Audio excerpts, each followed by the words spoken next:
Good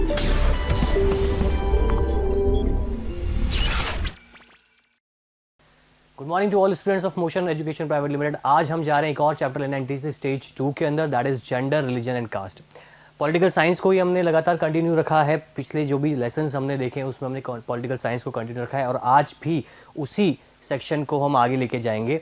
तो आज का जो चैप्टर है वो है जेंडर, रिलीजन एंड कास्ट। बहुत ही मतलब जिसको बोल सकते हैं घर जैसा, या एक ऐसी चीज़ या एक ऐसा सब्जेक्ट है जो बहुत कॉमन है। इतना कॉमन है कि जो हम हमारे घर में भी देखते हैं, हमारी सोसाइटी में देखते हैं, हमारे रिलेटिव्स में देखते हैं, या ऑल ओवर द वर्ल्ड अलग अलग सब्जेक्ट्स, चाहे वो न्यूज़पेपर हो, चाहे वो टेलीविज़न हो, चाहे वो ऑडियो या विजुअल किसी भी तरीके का मीडिया है जहां इस तरीके की बात अगर आपने सुनी हो या आपने अपने कानों से ऐसी कोई चीज़ इस तरीके से आपके कानों में आई हो कि अरे ये तो लड़की है, इसको ज़्यादा पढ़ा कर क्या करना, ठीक है। या फिर आज से अगर 20-25 साल पहले भी जाएं तो ये बहुत कॉमन प्रचलन था कि आज से 20 साल पहले भी, अभी रिसेंटली तो हम अक्सर न्यूज़पेपर में देखते हैं या स्कूल्स में देखते हैं कि लोगो दिखता है बेटी बचाओ बेटी पढ़ाओ, जो पिछले 4 साल से एक बहुत बड़ा मोटिवेशन, एक जो सरकार का जिस पे पूरा दारोमदार है, जिस एक प्रोजेक्ट के ऊपर, ना केवल प्रोजेक्ट इसको नहीं कह सकते, बेसिकली ये सोशल कॉज और ये एक जिसको हम बात करें एक डेवलपमेंट का कॉज है जो गवर्नमेंट ने लगातार उठाया है पिछले काफ़ी सालों में। और ये जो हाईलाइटेड पोर्शन पिछले 5 से 6 साल में हुआ है, जो बेटी बचाओ बेटी पढ़ाओ जो एक स्कीम जो है, एक बेसिकली सेंट्रल गवर्नमेंट का एक सेंट्रिक एक ऑब्जेक्टिव है इस प्लान को लेकर आगे चलना, और उस प्लान को आगे लेकर चलना क्यों, उसके अंदर भी एक कॉज है जो इंडियन सोसाइटी है, न केवल इंडियन सोसाइटी बल्कि पूरे वर्ल्ड में या पूरी दुनिया में अगर हम बात करें तो महिलाओं का जो स्तर है या स्त्रियों का जो स्तर है या जो लड़कियों का जो स्तर है वो एक male dominated society, patriarchal society जिसको बोलते हैं। Patriarchal means where the laws are framed by और according to the will of man, यानी कि जो पुरुष हैं उनके अनुसार या उनके जो सिस्टम जो उन्होंने डेवलप किए हैं, तब से जब से सृष्टि बनी है, दुनिया जब से बनी है, तब से जो लॉज फ्रेम किए गए हैं या जो सिस्टम डेवलप किया गया है, चाहे वो राजनीतिक सिस्टम हो, चाहे वो घरेलू सिस्टम हो, चाहे वो सोसाइटी में रहने का एक पैटर्न हो, एक स्कीमा, एक ओरिएंटेशन, एक फिक्स्ड ऑब्जेक्ट क्रिएट कर दिया गया है एक जेंडर के अनुसार, यानी महिला और पुरुष दोनों के जेंडर के अनुसार एक सिस्टम पूरा डेवलप किया गया है। हमारे आज जो हम देखते हैं, आज जो करंट सिनेरियो हम देख रहे हैं उसमें तो हम बहुत डाइवर्सिटी देख रहे हैं या बहुत कुछ चेंजेस देख पा रहे हैं, लेकिन जो आज से हज़ारों साल से लेकर आज से 20, 25, 30 साल पहले तक भी specially dedicated to Indian society, हमारे यहाँ पैट्रियार्किकल पुरुष प्रधान समाज जिसको कहा जा सकता है सिनोनिमसली कि Indian society is basically based on patriarchal system. Patriarchal system means कि जहाँ पर पुरुषों का ही डोमिनेंस है, पुरुष जो करते हैं वही होता है, and there is a slight difference between the life of female and a life of male. इसको आगे डिस्कस करेंगे। चैप्टर का जो सेकंड सेक्शन है वो जाता है रिलीजन और रिलीजन बेस्ड एक कॉन्सेप्ट है कम्युनलिज्म उसको। अब रिलीजन, इसके बारे में हमने पहले कहीं बात की है। दुनिया में हज़ारों की तादाद में ऐसे लोग हैं जो अलग अलग रिलीजन धर्म को बिलोंग करते हैं, उसको मानते हैं, उसके आइडल्स को पूछते हैं या उसकी जो फॉलोअर्स है, उसकी जो टीचिंग्स है उसको प्रीच करते हैं। रिलीजन एक ऐसा एस्पेक्ट है जो हमारी डे टू डे लाइफ में बिल्कुल उसी तरीके से है जिस तरीके से हमारी बॉडी में ऑक्सीजन है। यानी रिलीजन वो बेसिक स्ट्रक्चर है जिसमें एक ह्यूमन जब बाय बर्थ पैदा होता है तो उसके ऊपर एक फिक्सेशन किया जाता है कि ये पर्टिकुलर रिलीजन में पैदा हुआ है, इसकी आइडेंटिटी हिंदू है या मुस्लिम है या सिख है, ईसाई है, पारसी है, बुद्धिस्ट है, जोरास्ट्रियन है, जो भी है। तो आपकी लाइफ में रिलीजन एक तरीके से बेसिकली इतना अटैच्ड है कि उससे आप अलग नहीं जा सकते हो। और इस रिलीजन का क्या इम्पैक्ट है सोशल लाइफ में, एक पर्सन के इंडिविजुअल लाइफ में और एक कंट्री के अंदर उस पर्सन की पॉलिटिकल लाइफ में, ठीक है। अक्सर अगर हम देखते हैं पुराने टाइम में, जब बात करें अगर वर्ल्ड वॉर 1 की या 2 की, जर्मनी के अंदर जो आपने क्लास 9th में भी पढ़ा होगा कि जो एक आइडियोलॉजी थी हिटलर की, वो आइडियोलॉजी ये थी कि he belongs to that section, that race, वो उस नस्ल का अपने आप को मानता था या जर्मन्स को उस नस्ल का मानता था जो सेंट्रल एशियल कबीलाई जाति, ट्राइब, आर्यंस, जिसको हम ये मानते हैं कि जो भारत का उत्तरी पोर्शन है या उत्तरी भारत जो है उसमें जिस नस्ल के आज वंशज फैले हुए हैं या जो रूलिंग क्लेन थी, दैट इज आर्यंस। तो वो आर्यंस की जो नस्ल थी या जो वो पूरी क्लेन थी उसी को best, because that particular race is so powerful, is so dominant in that time कि उसने दुनिया के बहुत सारे एरियाज को उस समय कैप्चर किया था। तो उस रिलीजन, उस रेस को पर्टिकुलरली वो बिलोंग करता था और जर्मन्स को उसी का मानता था, बाकी सबको वो डिसएग्री या डिसरिस्पेक्ट कर देता था, खारिज कर देता था।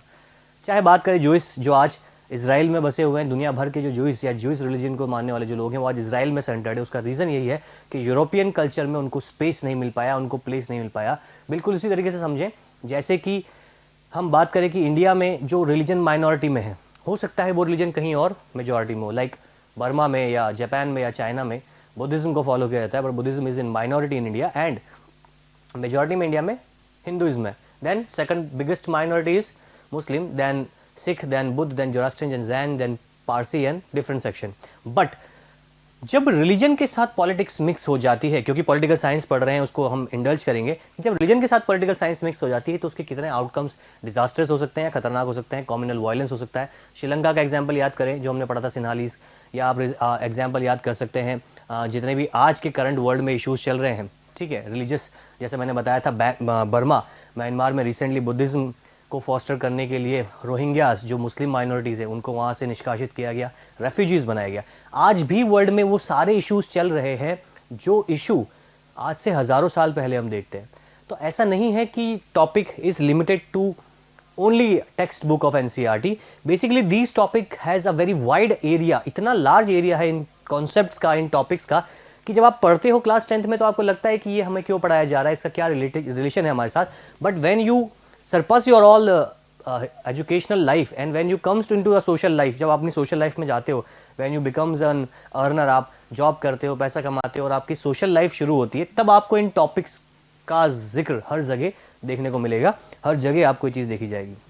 एंड देन लास्ट कास्ट, जो रिलीजन का कॉन्सेप्ट है वही कास्ट का कॉन्सेप्ट है। कास्ट बेसिकली इंडिया के कंसर्न में आ जाती है कि इंडिया में जो कास्ट हैं, सब कास्ट हैं, उनके ऊपर इलेक्शंस होते हैं, वोटिंग्स होती हैं, वोट बैंक होते हैं, एक कास्ट का लीडर दूसरी कास्ट को इमोशनल जो है वोट बैंक की तरह यूज़ करता है। तो caste and religion is basically similar, but what is the role of both these two sections in political science, वो हम देखेंगे क्या वो पॉजिटिव है या वो नेगेटिव है। बेसिकली नेगेटिव ही है, उसको हम डिस्कस करेंगे। सबसे पहले स्टार्ट करते हैं कि जो वुमेन्स का रोल है। अब एक तरफ हमने बात की है केवल किसकी, रिलीजन और कास्ट की, दूसरी तरफ हम बात क्या कर रहे हैं, एक जेंडर की। दोनों में स्लाइट डिफरेंस है। डिफरेंस क्या है कि जो रिलीजन है उसमें तो एक पूरा ही सेक्शन आ गया, चाहे वो मेल हो चाहे फीमेल हो, चाहे उनका पूरा एक ideology. That means the system, the procedure which has to be followed by all the section of a society who belongs to a particular religion, that religion और the people who based in that religion has to follow all system of that religion. अब उसमें भी जो अगर हम बात करें महिलाएं, अगर दुनिया में हम बात करें जेंडर की, तो पुरुष और महिला दो जेंडर, जिसके अंदर बेसिकली हम ये देखते हैं कि बचपन से जब हम हमारे आसपास के घर में भी पले बड़े हैं या हम हमारे घर में जब बड़े होते हैं तो हम देखते हैं कि हमारी जो माताएं हैं या जो हमारी सिस्टर्स हैं वो बेसिकली घर के कामों में ज़्यादा सेंट्रिक होती हैं, कि खाना बनाना या घर की सफाई करना या घर को मेंटेन रखना, बच्चों को संभालना। ये एक ऐसा ऑब्जेक्ट, एक टास्क ओरिएंटेड चीज़ सेट कर दिया गया है जो फीमेल ही करती हैं। आज 21वीं सदी में, in 21st century, this is not necessarily true. There are lots of people who are working equivalent to male and female right now. अब चीज़ें बदल रही हैं, चीज़ें चेंज हो रही हैं, लेकिन ये जो चीज़ें आप पढ़ रहे हो, this was a very vast historical background. आज से लगभग न केवल 200, 300, 400 साल पहले, आज से लगभग हज़ारों सालों की हिस्ट्री भी अगर उठाएं, यानी आज से लगभग हम केवल 100 या 150 साल पीछे भी जाते हैं, या मैं तो बहुत ज़्यादा बोल दिया आपको, अगर आज से हम केवल 20-25 साल भी पुराने अगर जाते हैं हिस्ट्री में, इंडियन हिस्ट्री में, तो हमें ऐसी सोसाइटी मिलेगी where women have not got equal representation like as men।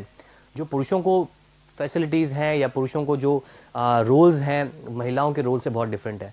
पुरुष का काम है पैसा कमाना, घर चलाना और बाहर जाकर काम करना, और महिलाओं का काम है डोमेस्टिक वर्क या फैमिली संभालना। ये जो एक सेपरेशन है, this separation is regarded as separation on the basis of sexual division of labour.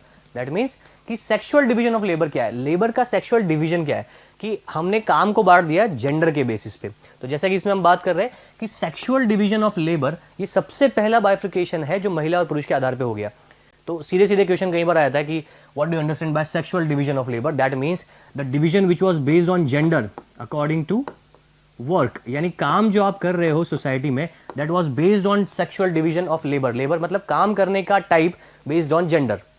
Clear, majority यही होती है, मेजॉरिटी में हम यही देखते हैं। आज के केस में बात करें तो ऐसा नहीं है, नेसेसरली ट्रू नहीं है, बट जो हमारा हिस्टोरिकल बैकग्राउंड है वो यही कहता है। देन अब जब घर में ही एक समानता नहीं है, तो अगर कोई महिला बाहर काम कर रही है ऑफिस में, तो उसकी समानता कितनी है? क्या उसको जो एम्प्लॉयमेंट मिला है उसमें वो सारे पर्क्स, वो सारी फैसिलिटीज़ मिली हैं जो एक पुरुष को मिली हैं?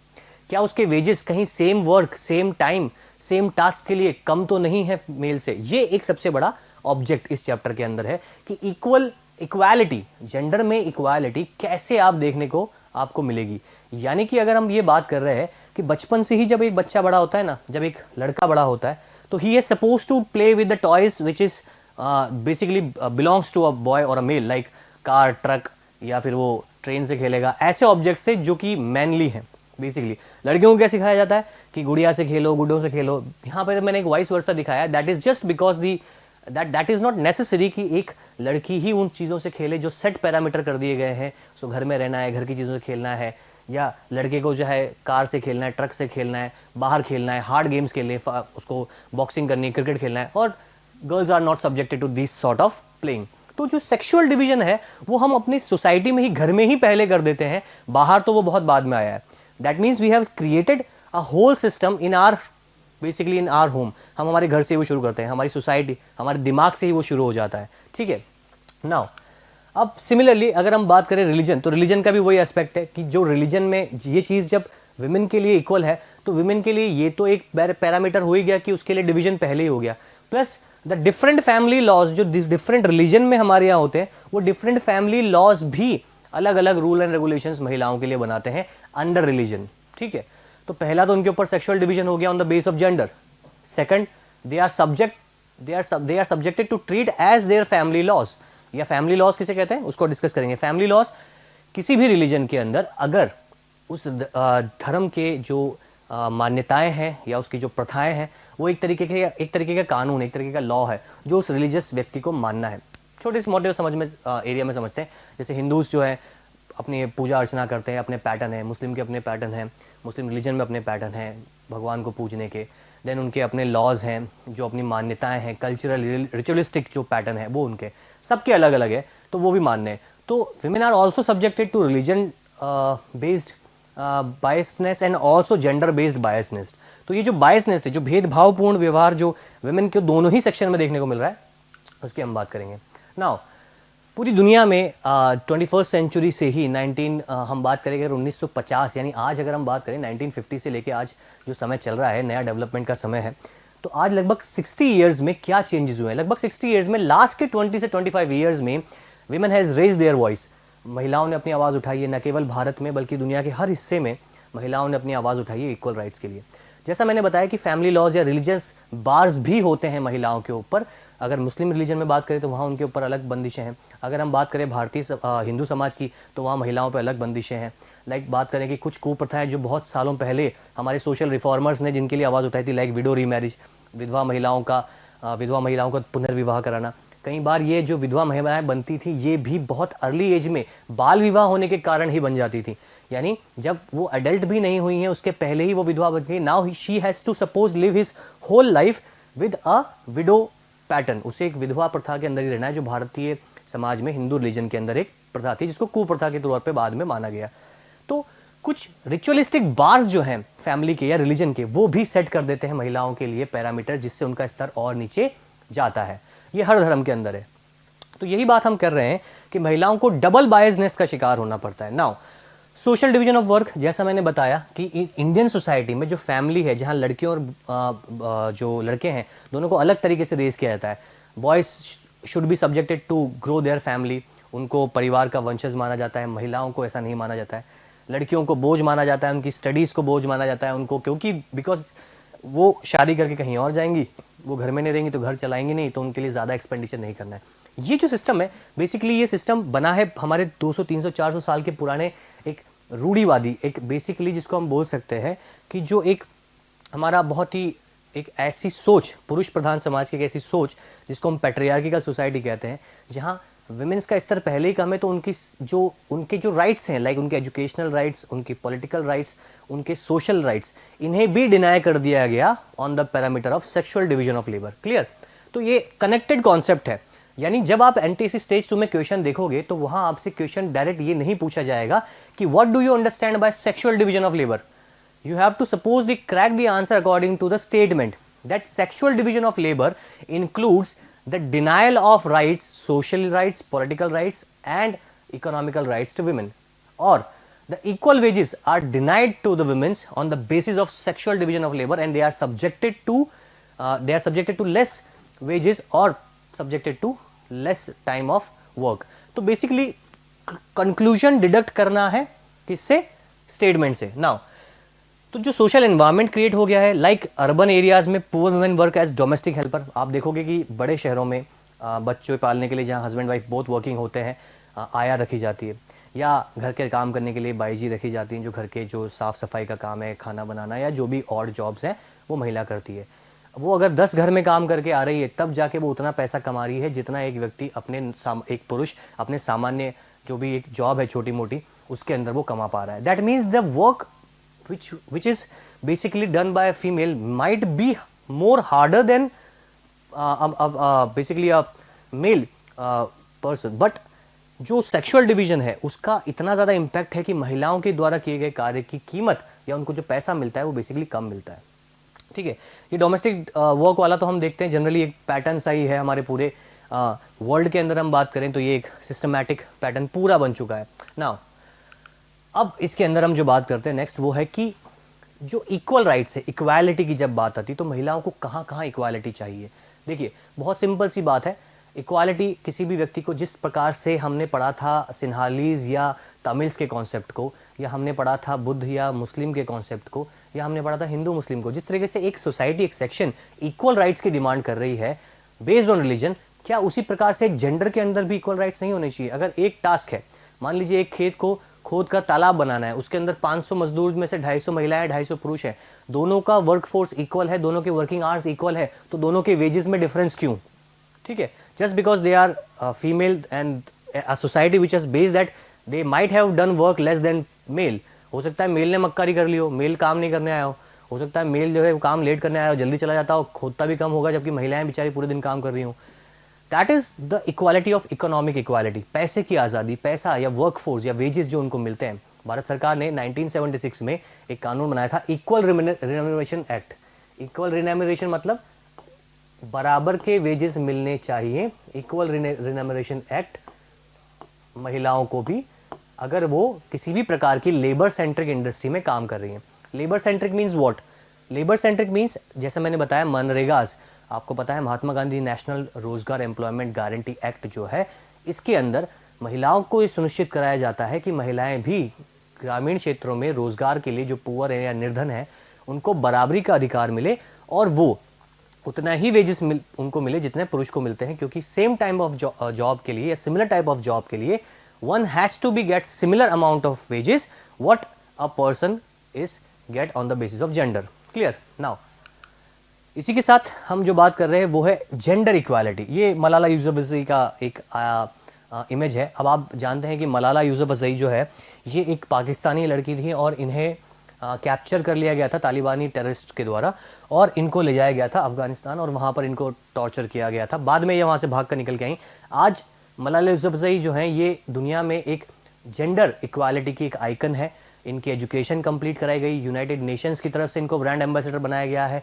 लड़कियों के लिए इक्वालिटी या गर्ल्स राइट्स के लिए इनको एक ब्रांड एम्बेसडर बनाया गया है. और इक्वल ये सबसे पहले बात करती हैं द इक्वालिटी ऑफ एजुकेशन. सबसे पहला डेवलपमेंट किसी लड़की या किसी जेंडर के अंदर अगर हम बात करें फीमेल्स का, वो एजुकेशन से बनता है. अगर आप और एजुकेशन तो एक ऐसा पैरामीटर है जिससे हर एक के डेवलपमेंट का पैरामीटर फिक्स होता है. तो जो सबसे बेसिक सोशल जो डिजायर है, सबसे सोशल रिक्वायरमेंट जो महिलाओं की जेंडर इक्वालिटी में है, that is up to education. Then second is up to their wages. अगर वो काम करती है तो उनको बराबरी का अधिकार मिले. And third is their representation in their public life. What is public life? Representation in public life means कि जितना भी वर्क है, चाहे सोशल है, चाहे पॉलिटिकल है, चाहे एडमिनिस्ट्रेटिव है, वहाँ फीमेल्स का जो रिप्रेजेंटेशन है वो बराबर हो और उनको इक्वालिटी मिले. नाउ लाइक फेमिनिस्ट, अब नाउ जो ये बातें करते हैं, जैसे मैं ये सब बातें कर रहा हूँ, ये चैप्टर को पढ़ा रहा हूँ, I am similar sort of जो हम चीज़ डिस्कस कर रहे हैं, it is similar process and similar talk of feminist. What is feminist? Feminist पे क्वेश्चन आया हुआ है लास्ट टाइम एनटीएससी स्टेज 2 में. अ फेमिनिस्ट, अ पर्सन और अ ग्रुप ऑफ पीपल और a section of society who thought equality for women in their social, political and economical life. वो समूह, वो ग्रुप या वो पर्सन या वो व्यक्ति जो महिलाओं के बराबरी के अधिकार की बात करता है या महिलाओं के बराबरी के जो फंडामेंटल राइट्स की बात कर रहा है या उनके अधिकार की बात कर रहा है, उनके आर्थिक अधिकार की बात कर रहा है, दैट पर्सन और अ ग्रुप और a section of society is known as feminist और feminism that is related to the equal rights of the women. सीधे सीधे तरीके से कनेक्टेड है।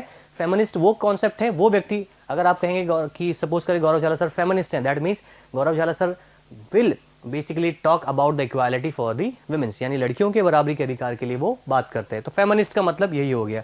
तो in older times only man were allowed to participate in public affairs. पुराने समय में पुरुष ही जाते थे।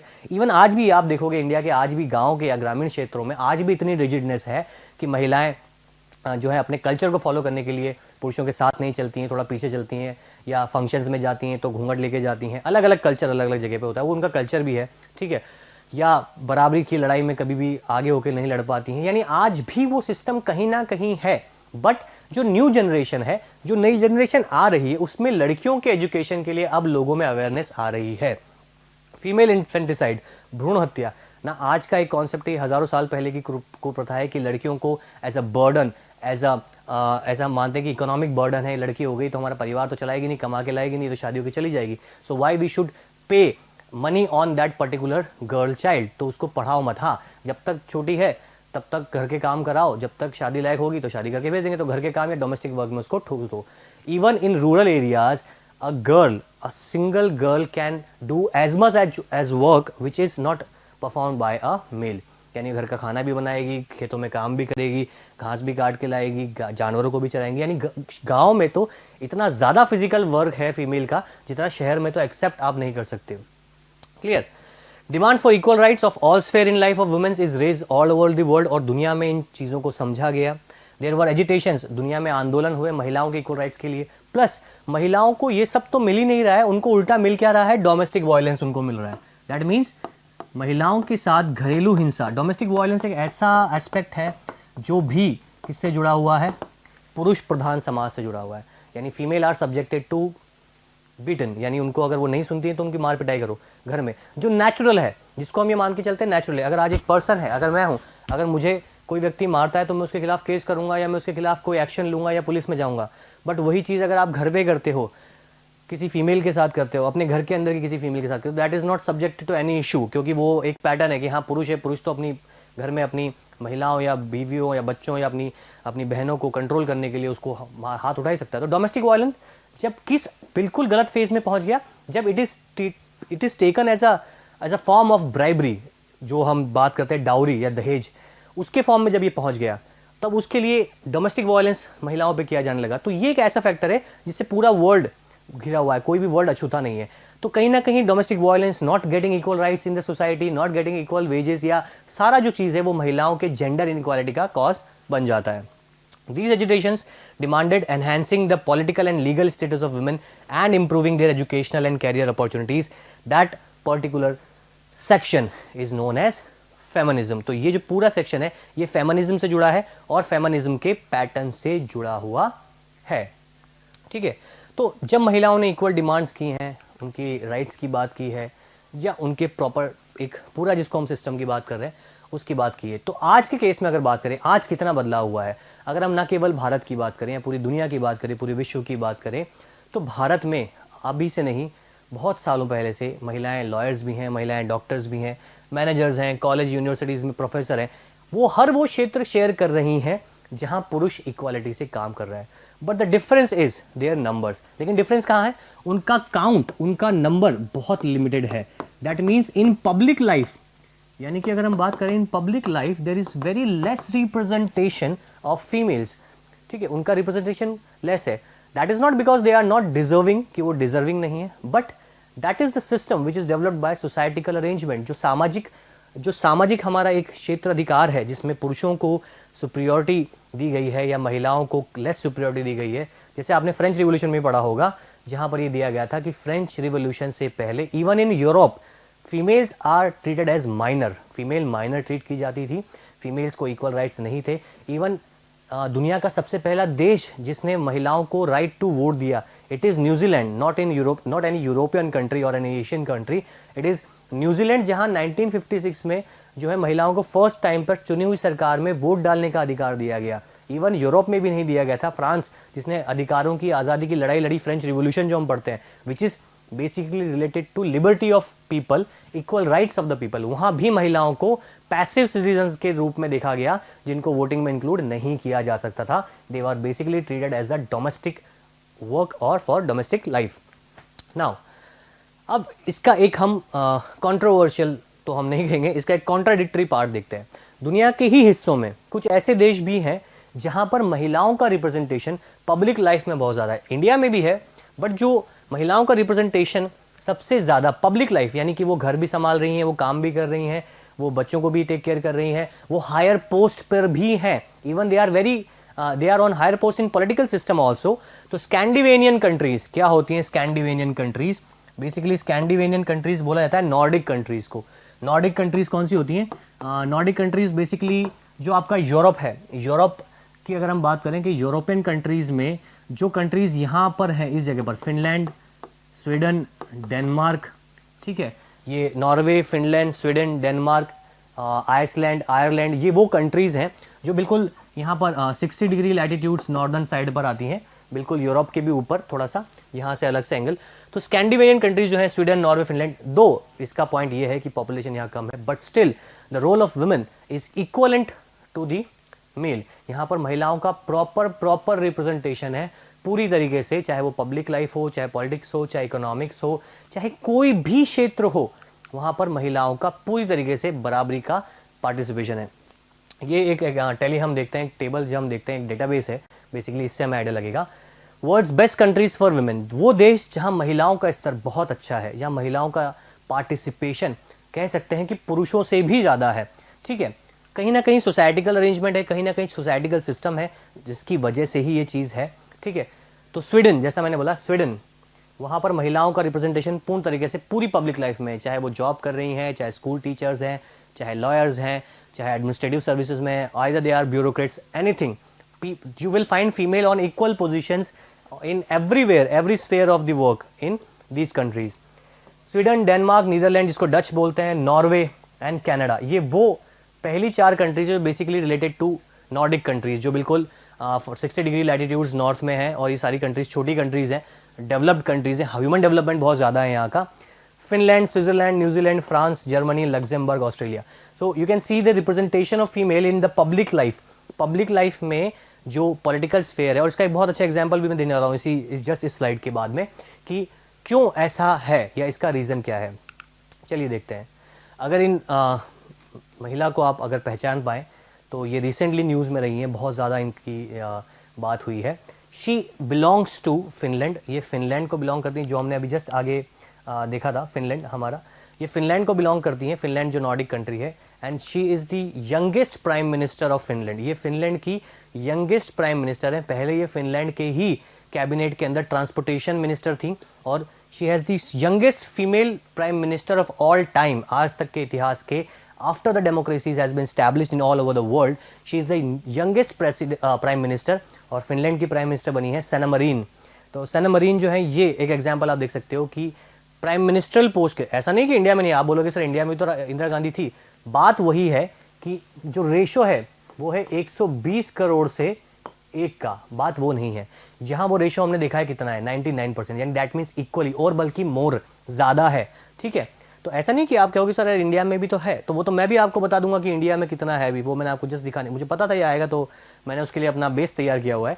तो ठीक है, सना मरीन की हम बात कर रहे हैं, या हम बात करें और भी बहुत सारी महिलाओं की, ऐसे तो म्यांमार में भी आंग सांग सू की है, बट वो एक्सेप्शनल केस है, बहुत हज़ारों लाखों में एक आध होना, that is different thing. But the equality कहाँ होती है? जब नंबर्स आर इक्वल और रेशोज़ आर इक्वल। ऐसे तो हमारी एक्स जो लेट श्रीमती सुषमा स्वराज जी हैं, वो भी कैबिनेट मिनिस्टर थी, एक्सटर्नल मिनिस्टर थी, लेकिन हमें पता है कि जो कैबिनेट है उसमें 50 to 60 कैबिनेट मिनिस्टर्स होते हैं, तो इसमें इनका जो रेशो है ना, ये 1 और 2 ही होता है, कभी भी इससे ज़्यादा नहीं देखोगे, एक से ज़्यादा आपको मिलेगा ही नहीं। अगर मैं रिसेंट बात करूँ, हरसिमरत कौर बादल जी जो अभी फूड प्रोसेसिंग मिनिस्टर हैं, वो पंजाब से आती हैं, वो हैं। अभी हमारी finance minister Nirmala Sitharaman ji, she is in cabinet, but what I am saying the number is only 2। अगर मैं बोलूँ कि 50 में से 2 हैं, तो आप खुद देख लो कितना सा रिप्रेजेंटेशन है। अगर मैं कहूँ कि 50 में से 2, तो कितना 4%, इट इज़ ओनली 4%, कैबिनेट में 4% फीमेल्स हैं केवल, अगर ये बात करेंगे। यानी एक सीतारमन जी हैं, एक हरसिमरत कौर बादल जी हैं, क्या 2 मिनिस्टर्स को मैं जानता हूँ, इसके ज़्यादा हो तो आप बताएं मुझे। तो 50 आउट ऑफ 2, यानी अगर 50 कैबिनेट मिनिस्टर्स उसमें से 2 ही फीमेल हैं तो 4%, it is not equal representation, ठीक है। नाउ अगर बात करें उसके पहले तो मीरा कुमार जी जो है वो लोकसभा की स्पीकर थी, former first lady speaker of Lok Sabha. तो ऐसे एक्सेप्शनल केसेस हैं, like president, first female president of India Pratibha Patil ji. तो ऐसा नहीं है कि इंडिया में रिप्रेजेंटेशन नहीं है, but the number is very low and these are exceptional cases, these has done so many things in their life. तो ये एक एक्सेप्शनल केसेस है रिप्रेजेंटेशन, हम ये नहीं कह रहे कि इंडिया में नहीं है, but numbers are always still very very low in comparison to different part of the country, what I am saying, clear now। अब इसको समझो कि रीजन क्या है, reason in India why women in India is not getting proper chances. सबसे पहला तो पुरुष प्रधान समाज, सोच, आइडियोलॉजी ये है कि लड़की का जेंडर कमज़ोर होता है, लड़की वीक है, उसको पढ़ाने से फ़ायदा नहीं है, डेवलपमेंट नहीं करेगी, परिवार हमारा नहीं चलाएगी, कहीं और चलाएगी। तो पहला तो सामाजिक स्ट्रक्चर, सोशल स्ट्रक्चर जो है हमारा, it has the main cause, main root why females are not get equal representation in all sphere of life, ठीक है। नाउ अब इसकी बात करते हैं। तो सबसे पहला तो बेटी बचाओ बेटी पढ़ाओ, सबसे बड़ा ये एक अभियान जो है, इसके तहत आज के तहत हम बात करते हैं। चैप्टर में नहीं है बट मैं बता रहा हूँ, ठीक है। द लिटरेसी रेट, सबसे पहला, आप सबसे पहला डिफरेंस देखो, जो बात हम कर रहे हैं कि महिलाओं के साथ पहला ही भेदभाव एजुकेशन है, कि इसको पढ़ा के क्या करना है, ये तो घर का काम करेगी, ठीक है। ये सब हमने हमारी लाइफ में कहीं ना कहीं ये वर्ड्स सुने होंगे या आज भी सुनते होंगे, ठीक है। तो the literacy rate is among women is 54% and 76% of male. ये भारत की जो मैं मानता हूँ लिटरेसी बहुत कम है आज भी 21st सेंचुरी में भी। इसमें भी अगर आप स्टेट वाइज जाओगे तो बिहार और राजस्थान, बिहार, राजस्थान, झारखंड, उड़ीसा, ये ऐसे स्टेट्स हैं जहाँ 50% 52% रेट है फीमेल के एजुकेशन की। दी ओवरऑल फीमेल जो वहाँ रिप्रेजेंटेड है, जो उस स्टेट में है, उनकी एजुकेशन मतलब 52%। आप सोच के देखो, अगर बिहार की अगर मैं पॉपुलेशन की बात करूँ, फॉर एग्जांपल मान लो कि बिहार में अगर 12 करोड़ की पॉपुलेशन है, तो क्या उसका अगर 40% भी फीमेल पॉपुलेशन है, तो आप सोचो कि 40% की टोटल जो लिटरेसी रेट है वो 52% है। यानी कितनी महिलाएं तो हैं जो पढ़ी लिखी नहीं है, बेसिकली उसमें से कितनी ऐसी होंगी जो अपनी 30 से 45 ईयर्स की एज कंप्लीट कर चुकी होंगी, ठीक है। Now parents prefer boys education, जैसा मैंने बताया, पुरुष समाज है तो लड़का घर चलाएगा, लड़की घर नहीं चलाएगी, लड़की डोमेस्टिक वर्क के लिए है, लड़का बाहर के काम करके घर चलाने के लिए। तो basically the system, the patriarchal system, पुरुष प्रधान समाज, जो भारत की सोसाइटी जो डोमिनेट है पुरुष प्रधान समाज की, वो एक कारण है, स्पेशली इन रूरल एरियाज, खास करके रूरल एरिया में तो ये एक बहुत बड़ा कॉज है ही है, ठीक है। भले ही वो काम ना करे लड़का, भले ही वो कुछ ना कर रहा हो, बट वो लड़का है तो he is subjected to do outside things and outside job, but female are treated as minor. Wages, सबसे बड़ा डिफरेंशिएशन एजुकेशन के बाद तनख्वाह, पैसा या सैलरी या वेजेस या भत्ते जो महिलाओं को दिए जाते हैं for same work same task, ये एक सबसे बड़ा डिसिमिलरिटी है। If there is an equality, if there is an equal talent, if there is an equal qualification, then why they are subjected to less. तो ये भी कहीं ना कहीं क्योंकि जो हायर करने वाला हो, कहीं ना कहीं वो सिस्टम मेल डोमिनेटेड है। तो ये एक ओवरऑल हम जनरल बात कर रहे हैं, इसमें ऐसा नहीं है कि male are basically meant for discrimination, एक जनरल कॉज की हम बात कर रहे हैं, ठीक है। Man and women were different due to the gender biasness. Then एक प्रयास किया गया था सबसे पहले, इक्वल रिनमरेशन एक्ट, महिलाओं को बराबरी का भत्ता मिले जाए। सरकार ने कोशिश की थी कि जो लेबर सेंट्रिक इंडस्ट्री में फीमेल्स हैं या जो फीमेल्स लेबर का काम करती हैं, हार्ड फिजिकल वर्क करती हैं, गांव में या खेतों में या दूसरी जगहों पर काम करती हैं, सरकारी प्रोजेक्ट्स में काम करती हैं, तो उन्हें बराबरी का भत्ता दिया जाए। ये सुनिश्चित किया जाए कि महिलाओं को भी उतने ही भत्ता मिले, रोज़ की मजदूरी पे जो महिलाएं जाती हैं 100 रुपये रोज़ या 200 रुपये रोज़, जितना एक पुरुष को मिलता है, ठीक है। देन सोसाइटिकल डिज़ायर, एक सबसे बड़ा कॉज जो जेंडर इनइक्वालिटी का भारत में, ना केवल भारत में, ऐसा नहीं कि जेंडर इनइक्वालिटी भारत में ही सबसे ज़्यादा है, अफ्रीका में भी आप देखोगे बहुत ज़्यादा है, या मिडिल ईस्ट एशियन कंट्रीज़ में भी बहुत ज़्यादा है, ठीक है। तो पीपल हैविंग सन, बच्चे में लड़का, यानी कि हमारे पास लड़का ही हो, हमारे परिवार में लड़का ही हो। और बीच में तो पिछले 10 साल पहले तक एक ऐसा पैटर्न था कि जो टेक्नोलॉजिकल एडवांसमेंट हुआ, पहले ही लड़की का आइडेंटिफिकेशन, गर्भ में ही लड़की का आइडेंटिफिकेशन करना कि लड़का है कि लड़की हो, तो उसको वहीं पर ख़त्म कर देना। भ्रूण हत्या, फीमेल इन्फेंटिसाइड इसको कहते हैं, गर्भ में ही लड़की को मार देना क्योंकि वो बोझ है। या पारिवारिक जो सिस्टम चला आ रहा है, रूरल एरियाज़ में सिस्टम चला आ रहा है, वहाँ लड़कियों को एक्सेप्ट ना करना क्योंकि ये फैमिली को आगे ग्रो करने से रिलेटेड नहीं है। तो ये कुछ सोसाइटिकल जो सोशल कॉज है, उसकी वजह से भी हमारे यहाँ पर आप ये जेंडर इनइक्वालिटी या जेंडर बायस्डनेस आप देखने को हमें मिलेगा। चलो, क्योंकि अब जब इतना बड़ा प्लेटफॉर्म चल रहा है हमारे देश में बेटी बचाओ बेटी पढ़ाओ, तो इन सब बातों को करने में कोई हर्ज नहीं होना चाहिए। ठीक है, आप आगे देखते हैं क्वेश्चन क्या कॉन्सेप्ट है। सिमिलरली अब ये एक और डेटाबेस, एक और स्टैटिस्टिक्स हम देखते हैं। ठीक है, ये स्टैटिस्टिक्स क्या कहता है, सेक्स रेशो। आपने छोटी क्लास में पढ़ा होगा, क्लास 8 में पढ़ा होगा, क्लास 9th में भी पढ़ा होगा कि सेक्स रेशो बेसिकली होता क्या है। सेक्स रेशो बेसिकली हम कहते हैं मेल फीमेल के रेशो को, काउंट को, यानी कि हम एक सिंपल सा फॉर्मूला होता है कि 1 स्क्वायर किलोमीटर एरिया में हम एक बात करते हैं कि 1 स्क्वायर किलोमीटर एरिया में मान लीजिए 30 पर्सनस आर लिविंग। अब इन 30 पर्सनस में से हम मानते हैं कि 20 are male and 10 are female, sort of formula, बिल्कुल लॉजिक से समझो। तो अगर मैं कहता हूँ कि इंडिया की जो सेक्स रेशो है, यानी भारत की जो टोटल पॉपुलेशन है 130 करोड़, 130 करोड़ के अंदर से अगर मैं कहता हूँ कि देयर आर रेशो इज 1000 पे 940, that means in every bracket 1000 males पे देयर आर 940 फीमेल्स अवेलेबिलिटी, यानी जो उनकी जो कंपोजिशन है भारत में जनगणना का, पुरुष और महिला का, वो कुछ इस तरीके से। अब ये डिजास्टर्स कैसे है, अलग अलग स्टेट्स में अलग अलग है। जैसे हरियाणा में ये 888 है, यानी कितना ज़्यादा आप देखो वहाँ पर जेंडर इनइक्वालिटी हो गई due to the societical arrangement. Punjab में ये 868 है, राजस्थान में ये 924 है। ठीक है, अक्सर इसमें एक बहुत इंटरेस्टिंग चीज़ देखने को आती है कि जो ऐसे स्टेट्स हैं जो पिछड़े हैं, जो लेस डेवलप्ड हैं, जो रूरल एरियाज़ में बेस्ड है, वहाँ फीमेल काउंट ज़्यादा ठीक है, क्योंकि शहरों में ज़्यादातर महिलाओं जो लड़कियां हैं उसकी जेंडर इक्वालिटी का कॉज ज़्यादा है। वहाँ पर शहरी एरिया में, अर्बन एरियाज़ में जो ये फीमेल इन्फेंटिसाइड है, इसको ज़्यादा प्रचलन में लाया गया था जब लड़कियों का स्तर जो है उनको माना गया कि ये are not subjected to development. तो यहाँ देखोगे कि 1991 में सेक्स रेशो था 927, और child sex ratio, basically child sex ratio होता है 0 to 5 ईयर के जो मेल बेबी गर्ल और बेबी बॉय है उसके बीच का कंपोजिशन, और सेक्स रेशो बेसिकली अडल्ट की हम बात करते हैं। 2001 में ये और कम होता गया। 2011 में due to the efforts of government, 2011 के आते आते ये जो आप देख रहे हो, जब फीमेल एक स्तर ऐसा आ गया था जब भारत का जो सेक्स रेशो है बहुत नीचे, लगातार कॉन्स्टेंटली नीचे जा रहा था। जैसे आप देख सकते हो कि 1991 से कॉन्स्टेंटली नीचे जो प्रोविजंस हैं ये लगातार बढ़ने के लिए प्रोविजन किए गए थे, लेकिन अलग अलग स्टेट्स में बहुत नीचे चले गए थे। जैसा मैंने बोला कि कल्चर, सोसाइटी का अरेंजमेंट, ये कॉज डिपेंड करते हैं इन सब फैक्टर्स के लिए। नाउ जैसे कि यहाँ देखोगे कि जो एवरेज था 1961 में मेल फीमेल रेशो का, ये मेल फीमेल रेशो का आप देखोगे डायरेक्टली मतलब ये गिरता ही गया है नीचे। कहीं ना कहीं ये दिखाता है कि कितना जेंडर बायसनेस सोसाइटिकल हमारे यहाँ पर डेवलप हुआ। ये इस चीज़ को शो कर रहा है कि 1961 में 1975 था, देन कॉन्स्टेंटली ये गिरता गया, और 2011 में जैसे कि आप देख रहे हो कि ये एवरेज जो है लगभग 925 था। 2001 के आसपास 925 था, 2011 में 940 है, और अभी भी 942 ही है 2020 के डेटाबेस के अनुसार। कोई ज़्यादा डेवलपमेंट नहीं हुआ है। क्लियर? तो ये जो स्टैटिस्टिकल एनालिसिस है जिसमें हम ये देख रहे हैं कि जेंडर बायसनेस कितनी ज़्यादा फैल गई है। चलो आगे बात करते हैं।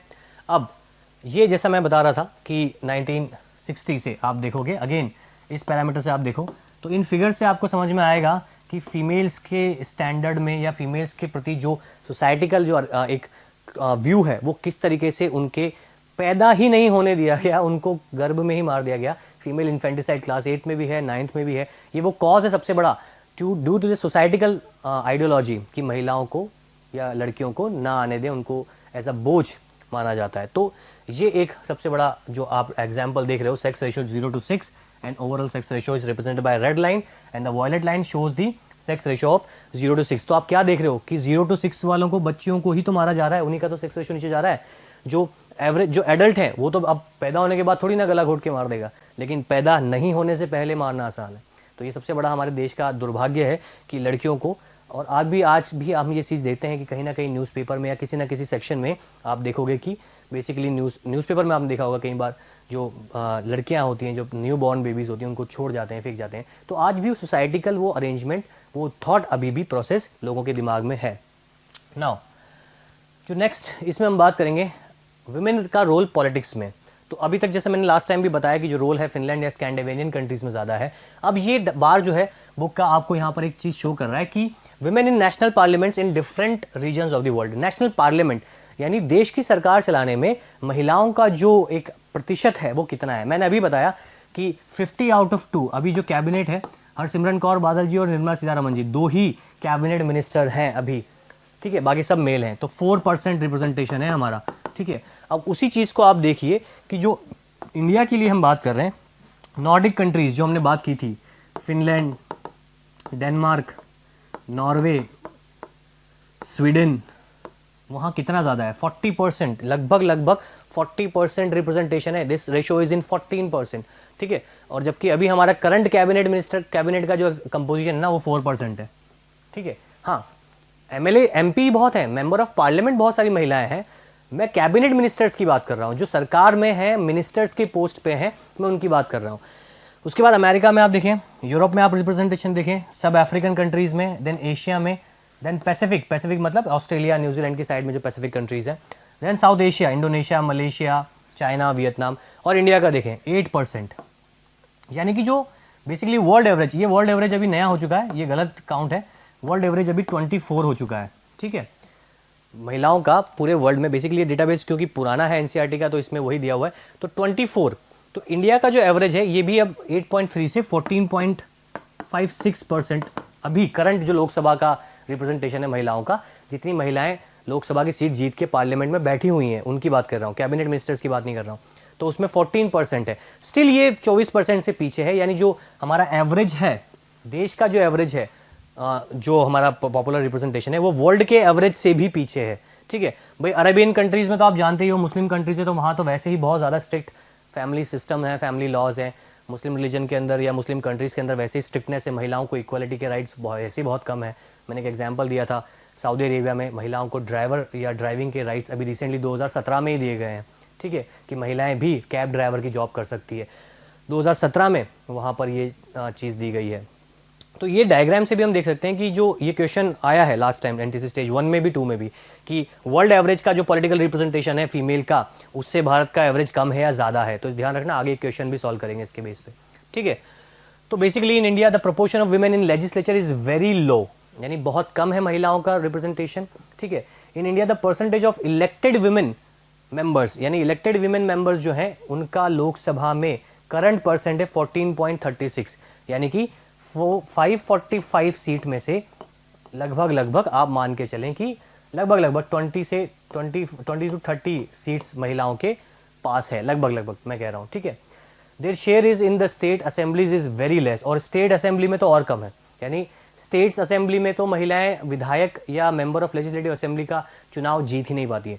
वो बात और है कि बहुत सारे स्टेट्स में फीमेल चीफ मिनिस्टर है। मैंने फिर वही कहा है कि 100 में से एक जो रेशो है वो एक्सेप्शन ही होता है। जैसे राजस्थान की सीएम वसुंधरा राजे हैं, वेस्ट बंगाल की सीएम तृणमूल कांग्रेस की ममता बनर्जी हैं, इसी प्रकार से आपने देखा होगा उमा भारती एक बार सीएम रह चुकी हैं भोपाल की, और अगर आप देखोगे कि जो तमिलनाडु है वहाँ जयललिता तमिलनाडु की सीएम रह चुकी हैं। सीएम रह जाए या पीएम रह जाए या चीफ मिनिस्टर रह जाए, वो गवर्नर रह जाए, वो एक डिफरेंट जॉनर है, but the numbers of representation in whole political system is very very less.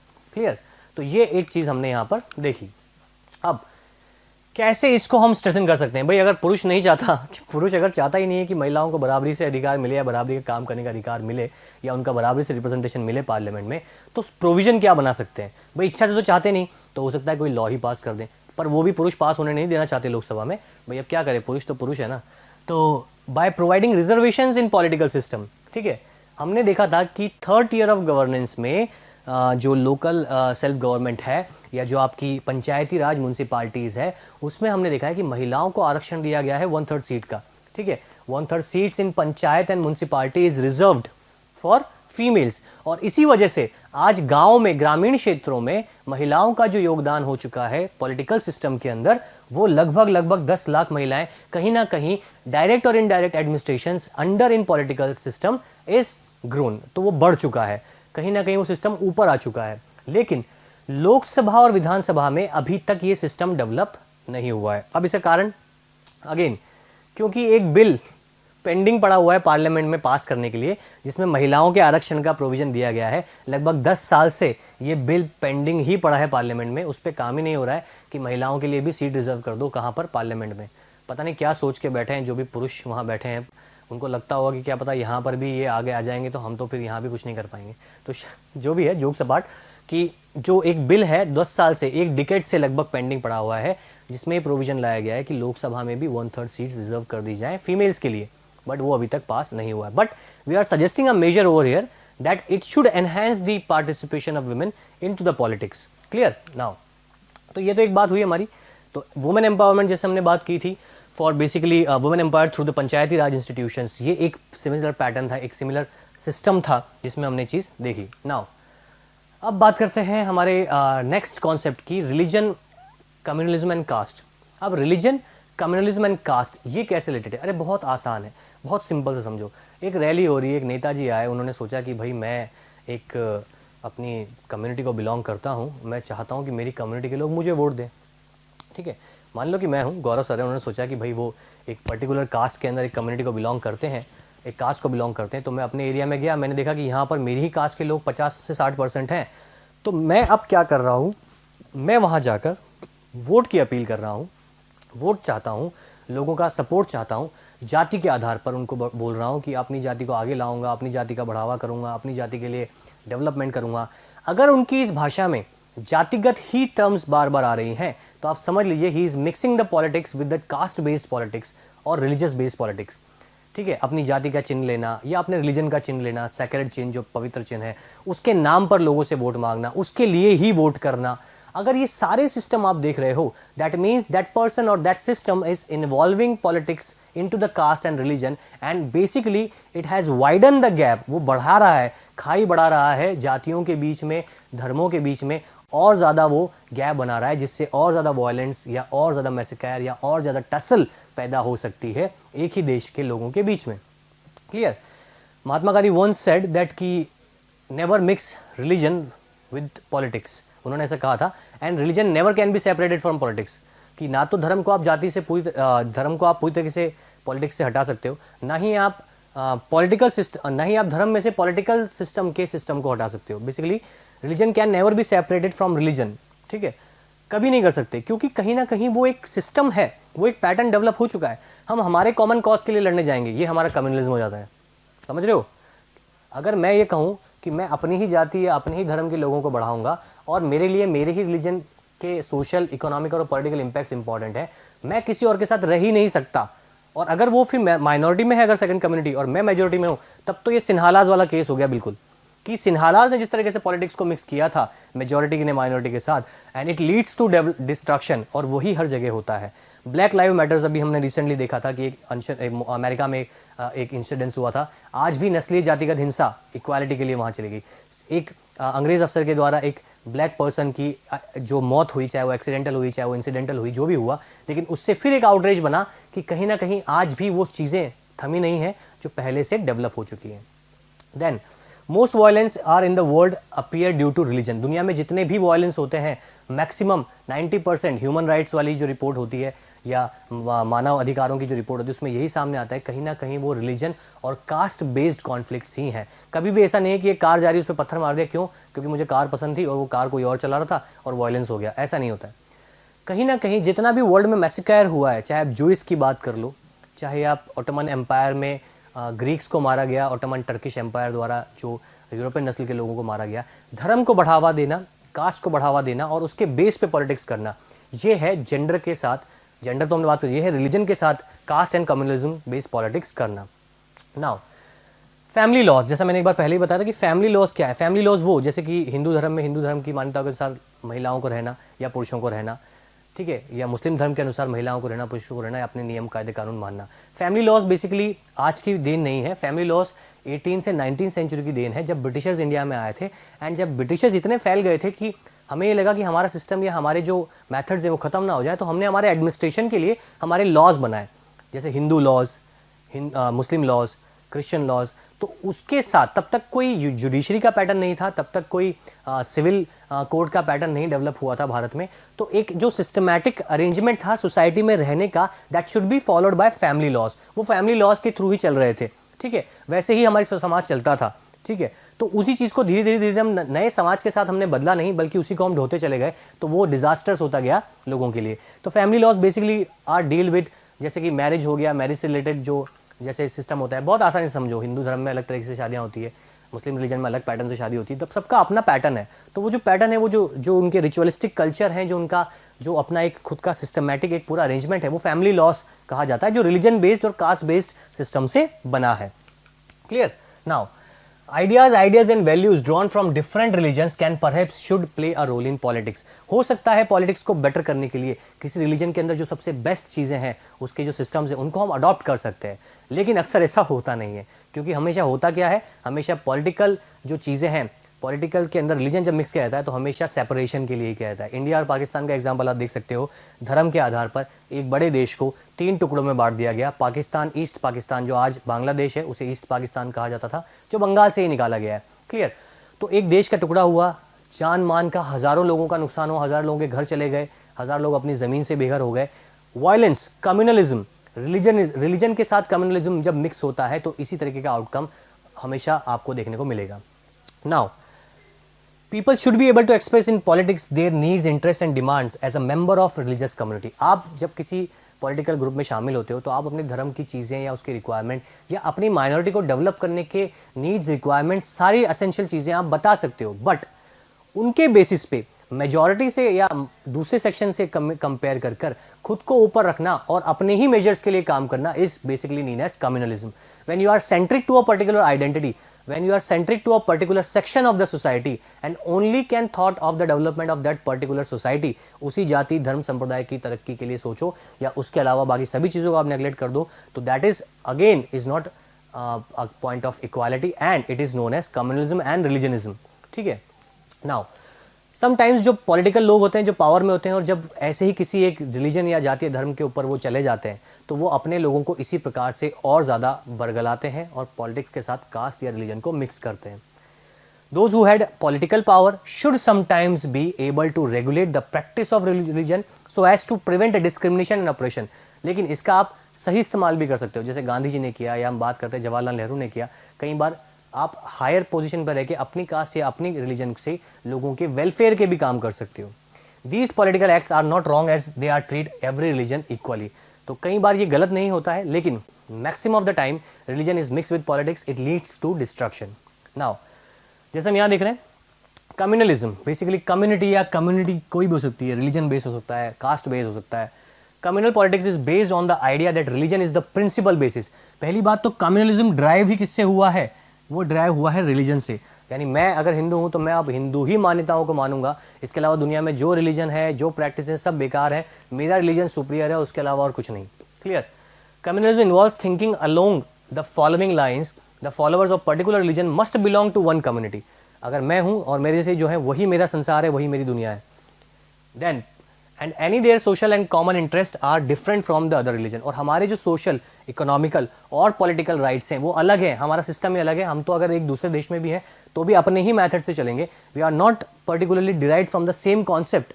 तो ये कम्युनलिज्म का एक बड़ा सेक्शन है। Then in its extreme form, communalism leads to the belief that people belonging to different religions cannot live as equal citizens within one nation। इतना ज़्यादा deep trouble create कर दो कि आइडियोलॉजिकल आप ये मानने लग जाओ कि मैं अगर हिंदू हूँ, मैं अपने देश में रह रहा हूँ, तो ये मेरा देश है और यहाँ कोई और मिनोरिटी नहीं रहनी चाहिए। जो सिन्हालाज ने किया तमिल्स के साथ, मैं कह सकता हूँ हिंदूज ने किया मुस्लिम के साथ या मुस्लिम ने किया हिंदू के साथ, उसको समझने की ज़रूरत, उसको बोलने की ज़रूरत नहीं, आप खुद समझ सकते हो। जो ऐसे लोग हैं जो ऐसी चीज़ें करते हैं या जो ऐसी चीज़ों को फैलाते हैं, वो बेसिकली कास्ट बेस्ड और रिलीजन बेस्ड पॉलिटिक्स कर कर लोगों को डाइवर्ट कर रहे हैं। जो हिंदू, जो ब्रिटिशर्स ने किया हिंदू और मुस्लिम्स के साथ, same. Then either one of them has to dominate the rest और they have to form different nations. जैसे कि इंडिया और पाकिस्तान के केस में हुआ कि हमें हमारे लिए रहना है, हम पर्टिकुलरली अगर हम उस समय जो ये चीज़ भरी गई डिवाइड एंड रूल की कि मुस्लिम्स को लगा कि नहीं हमारे लिए पाकिस्तान ही होना चाहिए और हम वहीं जाके रहेंगे, तो आज आप ये देखो कि डेवलपमेंट के केस में इंडिया और पाकिस्तान के डेवलपमेंट में ज़मीन आसमान का फ़र्क है। वो पूरी तरीके से मुस्लिम कंट्री है, उनका रिलीजन जो है वो मुस्लिम है, उनके देश का नेशनल रिलीजन है, भारत के देश का कोई नेशनल रिलीजन नहीं है। ठीक है, still the development of India is so far better than Pakistan. Pakistan के डेवलपमेंट से भारत का डेवलपमेंट अलग हुआ है। एक ही ज़मीन है, एक ही चीज़ थी, लेकिन जो पॉलिटिक्स के साथ रिलीजन को मिक्स किया गया, उसी का इम्पैक्ट देखो कि जिस ऑब्जेक्टिव की वजह से उसको बनाया गया था, वो ऑब्जेक्टिव कम्युनलिज्म का फुलफिल नहीं हो पाया। तो एक एग्जाम्पल है, ठीक है, जो रिलीजन की बात हमने यहाँ पर की। अगेन कम्युनलिज्म के पीछे पॉलिटिकल ऑब्जेक्टिव्स क्या है? ठीक है, communalism and its belief, desire to political superiority. Basically politics को जब भी रिलीजन के साथ मिक्स किया जाता है, उसका ऑब्जेक्ट सिंपल होता है कि पॉलिटिकल सुपरमेसी चाहिए, चाहे एक रिलीजन को चाहिए, चाहे एक कास्ट को चाहिए, चाहे एक पर्सन को चाहिए। तो political desire to be political superior, यानी एक दूसरे से ऊपर दिखाना, एक दूसरे से आगे दिखाना, ये एक कॉन्सेप्ट है जो हम इसमें बात करते हैं कि क्यों किया जा रहा है, ताकि लोगों को पॉलिटिकली डिवाइड किया जाए। Demands of social political economic desire, और इसके बेस पे यानी पॉलिटिक्स ये की जाए कि अगर हम मुस्लिम हैं, हमें हमारे ही रिलीजन के अंदर रहना है, तो कहीं ना कहीं पॉलिटिकल डिसएडवांटेज उठाया जा रहा है उस माइनॉरिटी के लिए। सिमिलरली जैसे तमिल्स के लिए हुआ, Indian Tamil and Sri Lankan Tamils. Similarly अगर हिंदू ये बोलते हैं कि नहीं हम हिंदूज हैं और हमें इंडिया में ही रहकर अपना सारा काम करना है और हमारे लिए ही हम काम करेंगे, तो कहीं ना कहीं पॉलिटिकल सुपीरियरिटी के लिए वो चीज़ की जा रही है, जो कि एक्चुअल में ट्रुथ नहीं है। Then major challenge is communalism. अगर सोशल पॉलिटिकल और इकोनॉमिक डिमांड्स रिलीजन के बेस पे या कास्ट के बेस पे होने लगा तो देश के टुकड़े ही होंगे, देश के अलग अलग रीजन्स ही बनेंगे और डेवलपमेंट स्लो ही होगा, जो हमने श्रीलंका के एग्जाम्पल में भी देखा था। ठीक है। अपील ऑफ वोट्स, जाति के आधार पर, धर्म के आधार पर, आप रिलीजियस बेसिस के आधार पर आप वोट मांग रहे हो, आप उसी के लिए देश बनाना चाहते हो। दुनिया में हर एक तरीके का देश देख लेना, चाहे जो भी देश होगा, जो भी कंट्री होगी विच is basically based on one religion और सेकंड रिलीजन, वो उस कंट्री से फार लेस डेवलप्ड होगी जहाँ पर मेजॉरिटी रिलीजन होंगी, क्योंकि दैट कंट्री जैसे इंडिया है जो सेक्युलर है, सेक्युलरिज्म के बेस पे, सभी धर्म को बराबरी के अधिकार देने के बेस पे है, उसका डेवलपमेंट इक्वालिटी के साथ होगा। क्योंकि ये चीज़ हमने कहाँ पढ़ी थी, पावर शेयरिंग में भी पढ़ी थी, that one nation has to take care of all diverse section of society, जहाँ पर इक्वालिटी की बात होती है। Clear. Now politics involves religious favouritism. Basically politics जो है वो रिलीजियस फेवरिज्म को बेसिकली बिलोंग करती है, या कम्युनलिज्म के अंदर बेसिकली हम ये मान के चलते हैं कि आप आगे बढ़ावा देना चाहते हो, आप ऊपर लाना चाहते हो अपनी पॉलिटिकल विल को, और कम्युनलिज्म का कोई मतलब नहीं होता है। फिर भी दुनिया में कम्युनिस्ट के बेस में बहुत सरकारें बनी हैं, चाहे चाइना की बात करो, चाहे आप वियतनाम की बात करो, कम्युनिस्ट पार्टी या कम्युनिस्ट पॉलिटिक्स ही कम्युनलिज्म का बेस है। क्लियर। चलो कुछ क्वेश्चंस देखते हैं। सबसे पहले फर्स्ट क्वेश्चन पढ़ें। क्वेश्चन है विच of the following is true regarding sexual division of labour. Sexual division of labour के केस में इनमें से क्या सही है? ऑप्शन 1, 2, 3 पढ़ें और अपना आंसर चूज करें।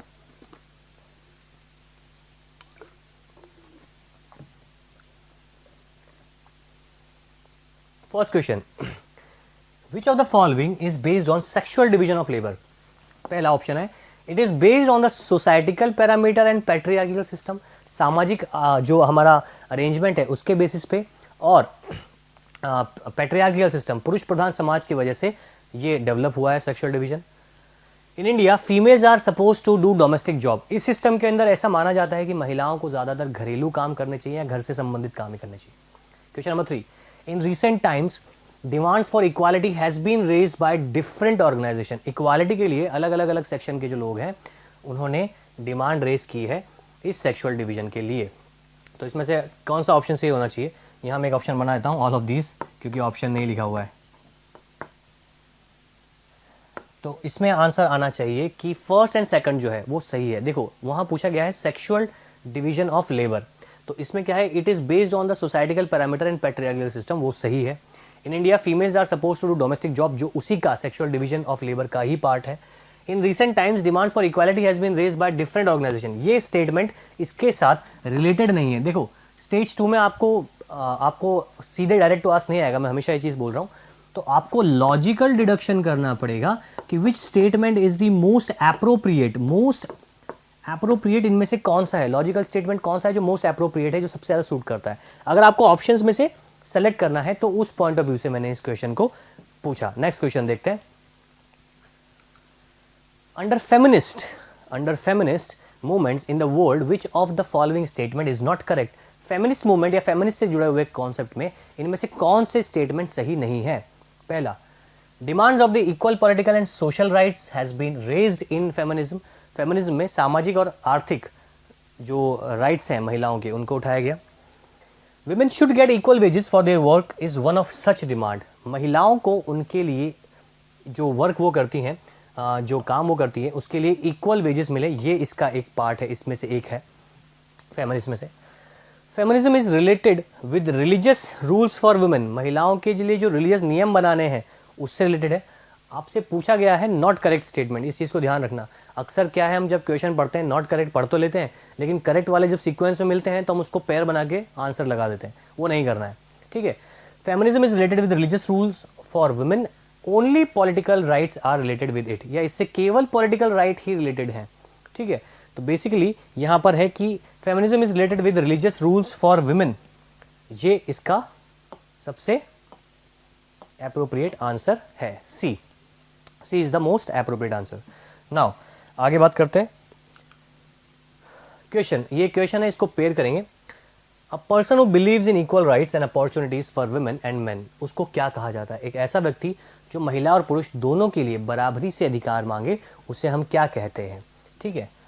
Next, a person who says that religion is the principal basis of community, communalist, ये हो गया आपका feminist.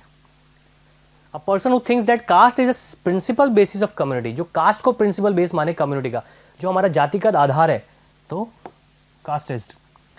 A person who does not discriminate, ऐसा व्यक्ति जो डिस्क्रिमिनेशन नहीं कर रहा है on the basis of religion belief, धर्म के आधार पर, वो हो गया आपका सेक्युलरिस्ट। तो इस तरीके के जो क्वेश्चंस हैं वो हम देख रहे हैं, और इस तरीके के क्वेश्चंस जो हैं वो बहुत इंपॉर्टेंट हो जाते हैं। नेक्स्ट क्वेश्चन देखते हैं। Which of the following is true regarding family laws, family laws का से आप इसमें से क्या समझते हैं? The laws which is formed by a single family, एक परिवार के द्वारा अपने घर को चलाने के लिए बनाए गए नियमों को हम फैमिली लॉज कहते हैं। The laws which was formed by a religious family, धार्मिक एक जो परिवार है जो बहुत धार्मिक है, उसने बोल दिया कि हाँ मैं जो कहूँगा वही हमारे परिवार में चलेगा धर्म के आधार पर। The laws which was formed by societical and religious presence and takes decisions on marriage, divorce, adoption, अलग अलग फील्ड्स के लिए है, अलग अलग तरीक़ों से बनाए जाते हैं, या ऑल ऑफ दीज। तो मैंने फिर कहा था मोस्ट अप्रोप्रिएट, कई बार स्टेटमेंट ही सब कुछ कह देता है जो मोस्ट अप्रोप्रिएट लगता है, पढ़ने से नेगेटिव और पॉजिटिव फीलिंग आती है स्टेटमेंट के बारे में, तो आंसर सी। तो ये क्वेश्चंस थे, इन क्वेश्चन से हमने देखा कि किस तरह के क्वेश्चंस आते हैं। आगे हम एक पूरा सेक्शन लेंगे, अब तक जो चैप्टर्स पढ़ चुके हैं उनके सारे सीक्वेंस के हम क्वेश्चन लेंगे, यानी चैप्टर 1, 2, 3, 4 का, और एक साथ पॉलिटिकल साइंस के सेक्शन को कवर करेंगे, ठीक है। Thank you. तो ये था हमारा आज का chapter, gender, caste and religion. Do subscribe Motion Education private Limited, और हमारे वीडियोस को लाइक करें, शेयर करें, सब्सक्राइब करें। Thank you so much.